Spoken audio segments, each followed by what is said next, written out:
నాగర్ కర్నూలులో బీఆర్ఎస్ తలపెట్టిన భారీ ధర్నా కొనసాగుతుంది. కళ్యాణలక్ష్మి షాదీ ముబారక్ పథకాలపై కాంగ్రెస్ కుట్రలకు నిరసనగా ఆందోళన చేపట్టింది. మాజీ ఎమ్మెల్యే మర్రి జనార్దన్ రెడ్డి ఆధ్వర్యంలో బీఆర్ఎస్ శ్రేణులు నిరసనకు దిగాయి.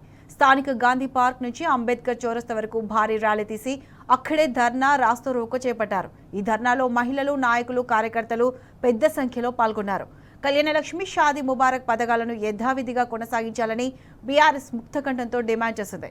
ఈ ధర్నా ద్వారా ప్రభుత్వంపై మరింత ఒత్తిడి పెంచనుంది గులాబీ దండు.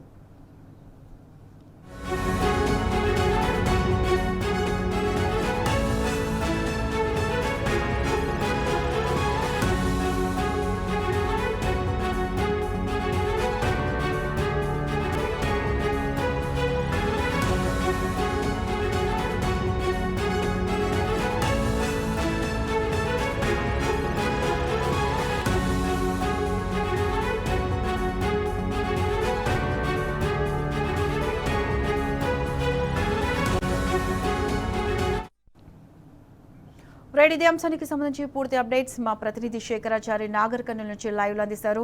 శేఖరాచారి, చెప్పండి, నాగర్ కర్నూలు ఆర్డీఓ కార్యాలయంలో కళ్యాణలక్ష్మి షాదీ ముబారక్ పథకాల రద్దు విషయంలో బీఆర్ఎస్ శ్రేణులు ఆందోళన చేపట్టారు. ఈ ఆందోళనకు సంబంధించి అప్డేట్స్ ఏంటి?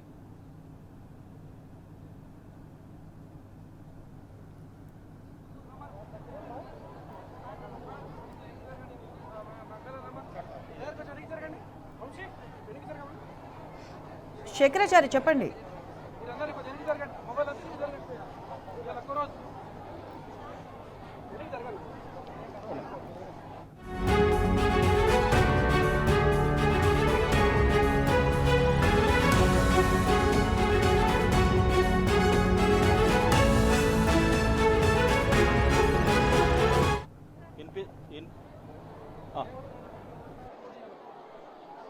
నాగర్ కర్నూలు జిల్లా కేంద్రంలో ఈరోజు పూర్తి స్థాయిలో కూడా కళ్యాణలక్ష్మి షాదీ ముబారక్ ప్రభుత్వం చేస్తున్నటువంటి కుట్రలపైన కూడా ఈరోజు బీఆర్ఎస్ పార్టీ ఆధ్వర్యంలో మాజీ ఎమ్మెల్యే మర్రి జనార్దన్ రెడ్డి ఆధ్వర్యంలో పెద్ద మొత్తంలో కూడా ఇక్కడ నిరసన ర్యాలీ నిర్వహించి మహాధర్నా నిర్వహించినటువంటి పరిస్థితి కనిపిస్తా ఉంది. పెద్ద మొత్తంలో కూడా ఈరోజు నిరసన ర్యాలీ పట్టణమంతా కూడా తిరుగుతూ పెద్ద సంఖ్యలో కూడా మహిళలు హాజరైనటువంటి పరిస్థితి చూడవచ్చు. ఇక్కడ మహిళలు కూడా పెద్ద సంఖ్యలో ఉన్నారు. వారి మధ్యలో మాజీ ఎమ్మెల్యే మర్రి జనార్దన్ రెడ్డి ఆధ్వర్యంలో కూడా ఇదంతా జరిగింది. అయితే దీనికి సంబంధించి కళ్యాణలక్ష్మి షాదీ ముబారక్ పైన ఒక కుట్ర చేస్తూ కుట్రపూరితంగా దాన్ని కేసీఆర్ ప్రవేశపెట్టినటువంటి పథకాన్ని తొలగించాలని చెప్పేసి ఎన్నో పథకాలు ఇప్పటివరకే దాన్ని నిర్వీర్యం చేశారు. ఇది కూడా అందులో భాగమే అని చెప్పేసి కూడా ఎట్టి పరిస్థితుల్లో ఈ పథకాన్ని కింద తొలగిస్తే ఊరుకునే ప్రసక్తే లేదని చెప్పేసి కూడా నాగర్ కర్నూలు కందనూళ్ళంతా కూడా పెద్ద ఎత్తున మహాధర్నా నిర్వహించినటువంటి పరిస్థితి. మనతో పాటుగా మహిళలతో పాటు పెద్ద సంఖ్యలో హాజరైనటువంటి దానికి ఆధ్వర్యం వహించినటువంటి మాజీ ఎమ్మెల్యే మర్రి జనార్దన్ గారు ఉన్నారు. వారితో మాట్లాడిద్దాం. సార్, చెప్పండి, ఏంటి పరిస్థితి?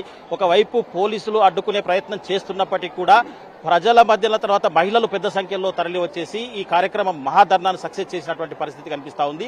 ఈ స్కీమ్ వల్ల గతంలో ఎట్లా ఉపయోగపడింది, రాబోయే రోజుల్లో ఈ స్కీమ్ వల్ల ఎట్లా ఉపయోగం ఉంటుంది, ఈ మహాధర్నాన్ని గురించి తర్వాత ఈ ప్రభుత్వం గురించి మీరు ఏం చెప్తారు? కొంతమంది రాజకీయ నాయకులకు కళ్యాణలక్ష్మి అంటే ఒక ఆడబిడ్డ పెళ్ళైతే ₹1,00,000 ఇచ్చే పథకం కాదు ఇది. దీని వెనకాల చాలా లోతైన విశ్లేషణ ఉంది. ఈ తెలంగాణ ప్రాంతంలో కొత్తగా పెళ్ళైతే తల్లిదండ్రులు ఆశీర్వాదం పొందేటప్పుడు ఆ నవదంపతులకు వచ్చే సంవత్సరం కొడుకును కానీ ఆశీర్వదిస్తారు, కానీ బిడ్డను కానీ మనం ఆశీర్వదించే వాళ్ళు కాదు. ఎందుకోసమంటే పేదరికం, వ్యవసాయం లేక అప్పుల పాలై మళ్ళీ మగపిల్లవాడైతే ఎట్లయినా బతుకుతాడు, ఎట్లయినా మనం సాకొచ్చు. కానీ ఆడపిల్లనైతే చదివించాలి, వాళ్ళని మళ్ళీ పెళ్లి చేయాలి, ఒక ఆయన చేతులు పెట్టాలి, వరకట్నం ఇవ్వాలి. ఇవన్నీ బాధతోటి ఈ తెలంగాణ ప్రాంతంలో గ్రామదేవతలకు కళ్ళు పోసి సారెపోసి నాకు కొడుకునిమ్మని చెప్పారు, కానీ బిడ్డనిమ్మని చెప్పలే. ఈ తెలంగాణ ప్రాంతం కరువు ప్రాంతం. రాష్ట్రం ఏర్పడిన తర్వాత ముఖ్యమంత్రి గారు, అప్పటి ముఖ్యమంత్రి కేసీఆర్ గారు కళ్యాణలక్ష్మి అనే ఒక పథకాన్ని తీసుకొచ్చి మొదటగా ఎస్సీ, ఎస్టీ, బీసీ, మైనార్టీలకు ప్రవేశపెట్టి ₹50,000 ఈ పథకాన్ని ప్రారంభించారు. దీని వెనుక ఒక ప్రధాన ఎందుకంటే ఆడపిల్ల పుట్టిందంటే ఎవరైనా అబ్బాయి దొరికితే చేసేద్దాం, 14 ఏళ్ళకి జీతం, 16 ఏళ్ళకి జీతం, 17 ఏళ్ళకి జీతం బాల్య వివాహాలు జరిగేది. దానివల్ల తొందరగా పెళ్ళవడం వల్ల ఆ తల్లి అవ్వడం, అమ్మాయి తల్లి అవ్వడం వల్ల, చిన్న వయసులో తల్లి అవ్వడం వల్ల ఇలా అనేకమైనటువంటి రోగాలు వచ్చేది. ఈ బాల్య వివాహాలు అరికట్టాలంటే ఏం చేయాలి అనే ఆలోచనతోటి పేద ఇంటి ఆడపడుచుకు పేద ఇంటి ఆడబిడ్డకి ఆ తల్లికి ప్రభుత్వమే ఒక దిక్కుగా మారి ఈ పథకాన్ని తీసుకొచ్చు. మొదట 50,000 ఈ తెలంగాణ ప్రజలు ఎవరు అడగలేదు. తర్వాత 75,000, తర్వాత 1,116 రూపాయలు పథకాన్ని పెట్టి 13 లక్షల మందికి 13,000 కోట్ల రూపాయలు కేసీఆర్ గారు ముఖ్యమంత్రి ఉన్నప్పుడు ఈ పథకాన్ని ఇవ్వడం జరిగింది. ఇవాళ ఈ కాంగ్రెస్ ప్రభుత్వం ఏమన్నది, కేసీఆర్ గారు లక్షిస్తున్నాడు కదా, దానితో పాటు తులం బంగారం ఇస్తామని చెప్పారు. కళ్ళబొల్లి లేని మాటలు, ఉన్నవి లేనివి లేని ఉన్నవి అని కలిపి చెప్పి ఇవాళ 1,00,000 తులం బంగారం అని చెప్పి, తులం బంగారం కాదు కదా, తులం మాసమంతా ఇత్తడి ఇయ్యలే. ఇవాళ 1,00,000 రూపాయలకు ఇనాం పెట్టాలని ఇవాళ ప్రభుత్వమే, ఇప్పుడున్న ముఖ్యమంత్రి రేవంత్ రెడ్డి గారే ఆయన బినామీతోటి కేసు వేయించిండు హైకోర్టులో. కోట్ల కేసు నడబట్టి ఎన్ని సంవత్సరాలు? 3-4 నెలలు అవుతుంది. ఈ 3-4 నెలలుగా ఒక మంచి అడ్వకేట్ని ఎందుకు పెట్టలే? అదే నీకు రాజించిన మూసిన మీద అయితే, అదే నీకు సంబంధించినటువంటి పథకాల మీద అయితే ఢిల్లీకి వెళ్ళి అడ్వకేట్ వస్తాడు. మరి ఈ కళ్యాణ లక్ష్మి మంచి స్కీమ్ కదా, మరి దీని మీద ఢిల్లీకి వెళ్ళి అడ్వకేట్ దొరకలేదా? నువ్వు ఢిల్లీ పోతున్నావు, 76-80 సార్లు పోయినావు, మరొకటి అడ్వకేట్ దొరకలేదా? నీ పథకాలకైతే నీకు ఇష్టమైన అడ్వకేట్ దొరుకుతాడు. మరి అడ్వకేట్ పెట్టి మరి కేసు మీద ఎందుకు వాదించలేదు? చెయ్యాలని నిన్నవు కాస్త టైం అడిగారు. ఎందుకు మీరు ఆలోచన ఏంది? అసలు ఈ పథకాన్ని కొనసాగిస్తారా లేదా? మహిళలకు ఆడబిడ్డ పెళ్ళైతే తండ్రికి తెలియకుండా ఆ తల్లికి 1 తులమో 2 తులాల బంగారం పెడుతున్నారు తల్లి కానుకగా. అదుకేంది? అత్తగారికి ఇవ్వలే, మామకి ఇవ్వలే, భర్తకి ఇవ్వలే. ఎవరికైతే పెళ్ళైతుందో ఆ పిల్ల తల్లికి ఇచ్చారు. తల్లికి ఒక భరోసా ఉండాలి అనే ఉద్దేశంతో ఈ పథకాన్ని కొనసాగిస్తే ఈ పథకం దేశం మొత్తం ఆదర్శమైంది. ఎక్కడ ఎన్నికలు వచ్చినా కళ్యాణ లక్ష్మి పథకం పెడుతుంటే ఎక్కడ ఏ రాష్ట్రంలో వేయలేని కేసు ఈ రాష్ట్రంలో ఎందుకు వేసారు? దీని అర్థం ఏంటి? నువ్వు ఓపెన్గా తులం బంగారం ఇవ్వలేకపోతున్నావు కాబట్టి దీన్ని ఏదన్నా కేసు వేయించి నీ మీదికి రాకుండా, కేసీఆర్ పేరు ఉండకుండా ఇలా కేసు వేయించి ఆ కేసును బూజుగా చూపించి ఆ కేసును ముందు చూపించి ఈ పథకాన్ని రద్దు చేయాలని ఇలా రేవంత్ రెడ్డి గారు పన్నిన పన్నాంగం.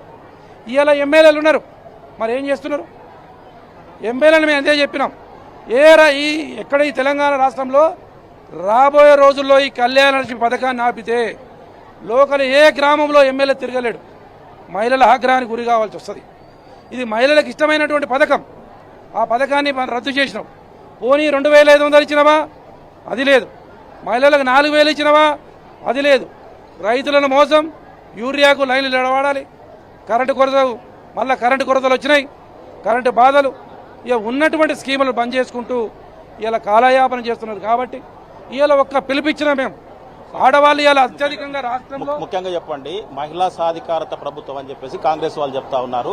ఈరోజు నాగర్ కర్నూలులో చూస్తే కాంగ్రెస్ ప్రభుత్వం పైన మహిళలు తిరగబడ్డట్టుగా ర్యాలీ నిర్వహించారు. దీన్ని ఎట్లా అర్థం చేసుకుంటారు? మహిళా సాధికారత కాదు, మహిళల జుట్లు పట్టుకునే రాజ్యం తీసుకొచ్చాడు ఆయన. ఇందిరమ్మ రాజ్యం అని అంటే మహిళ కాదు. ఫ్రీ బస్సులు పెట్టి మహిళలు ఒకరి జుట్టు పట్టుకుని ఒకరు కొట్టుకుంటున్న రాజ్యం తీసుకొచ్చాడు. ఇందిరమ్మ రాజ్యంలో గతంలో నేను ఎప్పుడు చెప్పేవాని, గతంలో 10 ఏళ్ల కింద ఊర్ల గ్రామాల బోర్ల కాడ పోయి బిందె పెట్టి నా బిందె ముందు చుట్టూ పట్టుకొని కొట్టుకుంటారు. ఆ పథకం ఇప్పుడు కేసీఆర్ గారు ఇంటింటికి నీళ్లు తీసుకొచ్చిండు, అది పోయింది. మళ్ళీ కొత్త పథకం తెచ్చిండు, ఫ్రీ బస్సులు పెట్టి సీట్ల మీద కూర్చొని నా సీట్ అని ఇద్దరు మహిళలు కొట్టుకునే రోజు తీసుకొచ్చింది రేవంత్ రెడ్డి గారు తెచ్చింది గది. ఇలా తెస్తే ఇలా ఎంతమంది మహిళలు ఎందుకు వచ్చారు? దేనికోసం వచ్చారు? వాళ్ళకి ఇలా ఇష్టమైనటువంటి పథకం కళ్యాణ లక్ష్మి.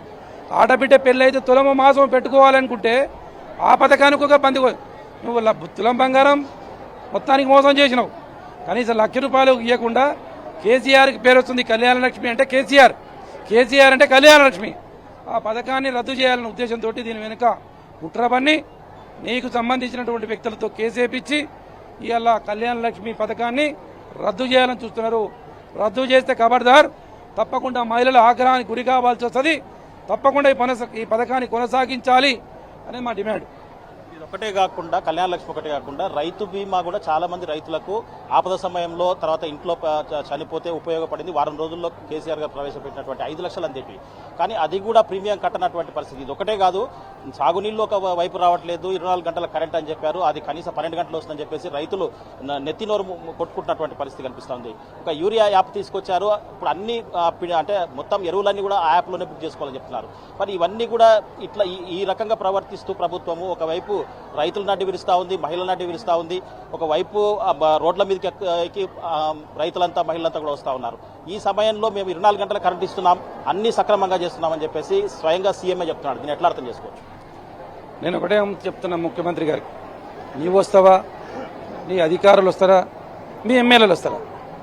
ఒక గ్రామానికి పోదాం, రచ్చబండ పెడదాం, నీవు 24 గంటల కరెంట్ ఇస్తున్నామని చెప్పితే ముక్కు నెలకు రాస్తాం, మళ్ళీ నీకే ఓటు వేయిస్తాం అందరితోటి. ఒకవేళ 24 గంటల కరెంట్ ఇవ్వలేదు, మీరు రాజీనామా చేసి సత్యంగా తప్పుకుంటారా? బీఆర్ఎస్ పార్టీ పోటీ చేయదు కరెంట్ ఇస్తున్నామని గ్రామంలో ఒక రైతు చెప్తే చాలు, మళ్ళీ బీఆర్ఎస్ పార్టీ పోటీ చేయదు, మీకే మమ్మల్ని గెలిపిస్తాం. ఒకవేళ మీరు 24 గంటల కరెంట్ ఇవ్వలేదని మేము ప్రూవ్ చేస్తే మీరు స్వచ్ఛందంగా రాజకీయాలకు వెళ్ళి తప్పుకుంటారు మీ పార్టీ, కాంగ్రెస్ పార్టీ? మాయ మాటలు ఎందుకు? ఎక్కడ మీటింగ్ పెడితే అక్కడ పోయి ఇష్టం వచ్చినట్టు మాట్లాడే కేసీఆర్ తిడితే ఓట్లు వస్తాయి. నీకు ఓట్లు వేసింది ఎందుకు? కేసీఆర్ కన్నా గొప్పగా చేయి నీ చేతనైతే. కేసీఆర్ 10,000 ఇస్తే నీ 15,000, కేసీఆర్ 1,00,000 ఇస్తే నువ్వు 2 లక్షలు, కేసీఆర్ 2,000 ఇస్తే నువ్వు 4,000, కేసీఆర్ 2,000 అయితే నువ్వు 10,000. కానీ కేసీఆర్ తిరిగితే ఎట్లయితుంది? అప్పు చేసిండు కేసీఆర్. అప్పు చేయని నీ స్వయాన నీ మంత్రి మార్గంలో ఉన్నటువంటి మంత్రి వెంకటస్వామి చెప్పిండు, మేము అప్పు చేసినామా, మేము అప్పు చేయలేదు అంటాడు. కేసీఆర్ 10 సంవత్సరాల్లో 3 లక్షల కోట్లు అప్పు చేస్తే ఇవాళ నీవు 2-3 సంవత్సరాల్లో 4 లక్షల కోట్లు అప్పు ఎందుకు చేసినావు? ఎవరి చేతిలో పెట్టినావు? కేసీఆర్ అప్పు చేసి ప్రాజెక్టు కట్టిండు, కాళేశ్వరం కట్టిండు, కేసీఆర్ అప్పు చేసి పాలమూరు కట్టిండు, కేసీఆర్ అప్పు చేసి కళ్యాణ లక్ష్మి ఇచ్చిండు, కేసీఆర్ అప్పు చేసి రైతు బంధు ఇచ్చిండు, కేసీఆర్ అప్పు చేసి రైతు మహిళా రైతు కిట్ ఇచ్చిండు. ఇవన్నీ కార్యక్రమాలు చేసినాయి. కేసీఆర్ అప్పు చేసి ఇంటింటికి నీళ్లు ఇచ్చిండు, కేసీఆర్ అప్పు చేసి రైతు బీమా ఇచ్చిండు. నీవేమి ఇచ్చినావు? ఇచ్చినామని బంద్ చేసినావు. నువ్వు చేసింది ఏంటి? వచ్చిన పైసలు తీసుకుపోవాలా, ఢిల్లీలో సోనియా గాంధీ ఇంట్లో పెట్టాలి. నువ్వు చేసింది ఇదే కదా. ఒక్క ముఖ్యమంత్రి 3 సంవత్సరాల్లో 20 సార్లు ఢిల్లీకి పోతాడా? ఏ రాష్ట్ర ముఖ్యమంత్రులు పోంది? నువ్వేందుకు పోతున్నావు 80 సార్లు? నువ్వెందుకు జనరల్ ఫ్లైట్లో పోతలేవు? స్పెషల్ ఫ్లైట్లో పో. స్పెషల్ ఫ్లైట్లో పోతున్నావు ఎందుకు? నువ్వు జనరల్ ఫ్లైట్లో పో. స్పెషల్ ఫ్లైట్లో నువ్వు పోయేటప్పుడు సంచులు ఎన్నిలో ఏడుతావు, స్పెషల్ ఫ్లైట్లో తీసుకుపోయి ఢిల్లీలో మీ నాయకులకు ఇస్తున్నావు. నువ్వు చేసిన పనికి ఇది. నీ పదవి కాపాడుకోవడానికి, నీ ముఖ్యమంత్రి పదవి కాపాడడానికి నెల పోయి అక్కడ మామూలు ఇస్తున్నావు తప్ప తెలంగాణ ప్రజలకు తెచ్చింది ఏమీ లేదు. నువ్వు చేసేది ఏమీ లేదు. అర్థమైంది ప్రజలకు. ఇలా రైతులకు యూరియా కోసం పని పెట్టినావు. ఇలా కరెంటు 7 గంటల కన్నా ఎక్కువ ఇస్తలేవు నువ్వు. పంటలు ఎండిపోతున్నాయి. ఇవాళ నీళ్లు వర్షాలు పడ్డాయి పైన కర్ణాటకల, మహారాష్ట్రల గోదావరి, కర్ణాటకల కృష్ణ. వర్షాలు పడితే నీ చాతగానితనం వల్ల గురుదక్షిణతోటి చంద్రబాబు నాయుడు గారి ప్రేమతోటి మొన్న మేమందరం కేటీఆర్ మేమందరం వచ్చి ధర్నా చేస్తామంటే ఆగమేఘాల మీద పంపాన్ చేసినావు. ఇవాళ నువ్వు ముందే ఆన్ చేసి ఉంటే, నెల ముందు ఆన్ చేసి ఉంటే మరి రైతులకి కష్టాలు వచ్చేదా? పంటలు ఎండిపోయేదా? మొత్తం ఎండిపోయినా కానీ ఇది పంపులు ఆన్ చేసినావు. ఇలా కరెంట్ 7 గంటలు ఇస్తున్నావు. ఇలా కరెంటు మీద నీకు సోయలేదు. ఇలా 24 గంటలు రైతుకి ఎప్పుడు అవసరం ఉంటే అప్పుడు మోటార్ పెట్టుకునే విధంగా మేము 9 సంవత్సరాలు ఇచ్చినాం. మరి నువ్వెందుకు ఇస్తలేవు? ఇంటి ముందర నీళ్లు, ఆడబిడ్డ నల్ల తిప్పితే ఇంటి ముందర నీళ్ళు వచ్చేది. మరి ఇప్పుడు ఇలా నీళ్ళు ఎక్కడ పోయినాయి? ఆ పైపులు ఎక్కడ పోయినాయి? ఎందుకు ఇస్తలేవు? నీ చేతగానితనం వల్ల ఇలా మంచిగున్న రాష్ట్రాన్ని, మంచిగా బాగుపడుతున్న రాష్ట్రాన్ని ఓర్వతనంతో నీకు తెలంగాణ మీద కళ్ళు మండి చంద్రబాబు నాయుడు తొత్తుగా మారి ఇవాళ నీవు తెలంగాణ రాష్ట్రాన్ని ఎండబెడుతున్న సంగతి తెలంగాణ ప్రజలందరూ గమనిస్తున్నారు. తప్పకుండా నీకు ప్రజాక్షేత్రంలో నీకు ప్రజలు తగిన బుద్ధి చెప్తా టైం వచ్చిన. చివరిగా చెప్పండి అంటే దాదాపు 3 సంవత్సరాలుగా ప్రభుత్వానికి అవకాశం ఇచ్చినామని చెప్పేసి ఇప్పటికే బీఆర్ఎస్ పార్టీ చెప్తా ఉంది. ఈరోజు మొదటి పిలుపు ఇస్తేనే దాదాపు ఇంతమంది వేల సంఖ్యలో మహిళలు పెద్ద సంఖ్యలో వచ్చారు. ఈ స్కీములగిన అమలు కానీ లేకపోతే నిర్వీర్యం కానీ చేస్తే రాబోయే రోజుల్లో నాగర్ కర్నూలు మాజీ ఎమ్మెల్యేగా బీఆర్ఎస్ పక్షాన రాష్ట్ర వ్యాప్తంగా అనుకోవచ్చు, ఇక్కడ జిల్లాలో ఎట్లా ఉండబోతుంది మీ కార్యాచరణ? ఒకటి, నా ప్రధాన ఉద్దేశం, నేను 10 సంవత్సరాలు ఎమ్మెల్యేగా చేసిన. మేము తప్పు చేసిండమో ప్రజలు మార్పు కోరుకున్నారో కొత్త ప్రభుత్వానికి ఓటేసారు. ఇక్కడ కొత్తగా ఎమ్మెల్యే అయిండు, రాష్ట్రంలో కొత్తగా ముఖ్యమంత్రి వచ్చాడు. వాళ్ళకి మేము అవకాశం ఇవ్వాలి. ఒక 2 సంవత్సరాలు 3 సంవత్సరాలు ఓపిక పట్టినాం. వాళ్ళు ఇచ్చిన వాగ్దానాలు అమలు చేస్తారా చూస్తాం. కానీ వాళ్ళు ఇచ్చిన చేస్తారా, లేకపోతే కనీసం మేము చెప్పినవన్నా చేస్తారా, మేము పెట్టినవన్నా ఉంచుతారా లేదా అని ఓపిక పట్టినాం. కానీ ప్రజలు వాళ్ళ ఓపికను ప్రశిక్షించి ఏ పథకాన్ని పూర్తి చేయట్లేదు. అందుకనే ఈరోజు మొట్టమొదటిసారిగా ఒక చిన్న పిలిపిస్తే వేలాదిగా మహిళలు తరలి వచ్చి ఇలా ప్రభుత్వానికి వ్యతిరేకంగా ఇలా కదం తొక్కిరు. రాబోయే రోజుల్లో కరెంటు మీద కానీ, రైతు బంధు మీద కానీ, రైతు బీమా కానీ, ఇలా నువ్వు ఇచ్చినటువంటి మహిళలకు ఇచ్చిన 2,500 మీద కానీ, మహిళలకు వృద్ధులకు ఇచ్చినటువంటి 4,000 పింఛన్ మీద కానీ తప్పకుండా ఉద్యమం చేస్తాం. తప్పకుండా ప్రజల పక్షాన ఉంటాం. నువ్వు ఇచ్చిన 6 గ్యారంటీలను అమలు చేసే వరకు నేను వదిలే ప్రసక్తే లేదు. నువ్వెక్కడ పోయినా మేంబడి ఉంటాం. తప్పకుండా ప్రభుత్వం మెడలు వంచి స్థానికంగా ఉన్నటువంటి కాంగ్రెస్ నాయకులకు బుద్ధి చెప్పి తప్పకుండా పథకాలను ప్రజల పక్షాన కొట్లాడతాం. ప్రజల పక్షాన నిరంతరం కొట్లాడతాం. ప్రజలకు న్యాయం చెప్పే విధంగా నేను కొట్లాడతాం. ఇది మొత్తంగా చూసినట్టయితే మహిళా సాధికారత అని చెప్పేసి మహిళలకు వచ్చే స్కీములు కూడా ఎట్టకేలకు దాన్ని పులి స్టాప్ పెట్టే ప్రయత్నం ఈ ప్రభుత్వం చేస్తుంది. కాబట్టి 3 సంవత్సరాల అవకాశం ఇచ్చినప్పటికీ కూడా వాళ్ళు ఏం పద్ధతి మార్చుకోవట్లేదు. కాబట్టి తిరగబడాల్సినటువంటి సమయం ఆసన్నమైంది. ఒక పిలుపుతో ఇంతమంది వచ్చారు. ప్రతి స్కీమ్ ఏ స్కీమ్ నిర్వీర్యం చేసినా ఖచ్చితంగా దాన్ని పైన ఉద్యమం చేస్తామని చెప్పేసి మాజీ ఎమ్మెల్యే మర్రి జనార్దన్ చెప్తున్నటువంటి పరిస్థితి కనిపిస్తుంది. ఇది ఒకటే కాదు, నీళ్లపైన, కరెంటు పైన, ప్రతి ఒక్క దానిపైన ప్రజల అవసరాలకు గుర్తెరిగి దానిపైన ఉద్యమాలు రాబోయే రోజుల్లో చేస్తాం. కాబట్టి ప్రభుత్వం కళ్ళు తెరవాలి. కనైనా లేని పక్షంలో ప్రజలే మీకు బుద్ధి చెప్తారు. బీఆర్ఎస్ పార్టీ ఆధ్వర్యంలో పెద్ద ఎత్తున కూడా ఉద్యమించేందుకు సిద్ధమవుతామని చెప్పేసి కూడా ఆయన రాష్ట్ర ప్రభుత్వాన్ని, కాంగ్రెస్ ప్రభుత్వాన్ని హెచ్చరిస్తున్నటువంటి పరిస్థితి కనిపిస్తా ఉంది. ఇది ఇక్కడ తాజా పరిస్థితి. Vote studio.